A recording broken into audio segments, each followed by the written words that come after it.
வாடிவாசல் late ஆனதால் தானு sir தான் சிம்புவிடம் பேசுகிறீர்களா என கேட்டார். உடனே சந்தித்து பேசினோம். சில மணி நேரங்களில் எல்லாம் முடிவானது. இந்த படம் வடசென்னை 2ஆம் பாகமாக இருக்குமா என்ற கேள்வியும் எழுந்து வந்தது. ஆனால் இது வடசென்னை 2 கிடையாது.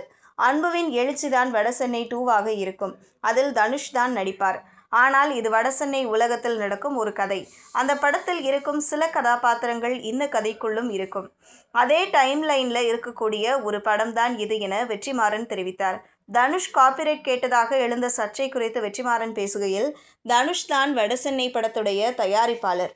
வடசென்னை படம், அதில் வரும் கேரக்டர்கள், அதிலிருந்து வரும் அடுத்தடுத்த பாகங்கள் என அனைத்திற்கும் அவர்தான் உரிமையாளர். அப்படி இருக்கையில் அவர் தன்னுடைய பட கதைக்களத்தில் ஒரு படம் எடுப்பதற்கு பணம் கேட்பது சட்ட ரீதியாக சரியான ஒன்று. சிம்புவுடன் பேசிய மறுதினமே தனுஷிடம் ஃபோன் பண்ணி பேசினேன். அவரிடம் இந்த படம் பற்றி சொன்னேன். இதை நான் 2 விதமாக பண்ண முடியும். ஒன்று வடசென்னை கேரக்டர்களை வைத்து பண்ணுவேன்.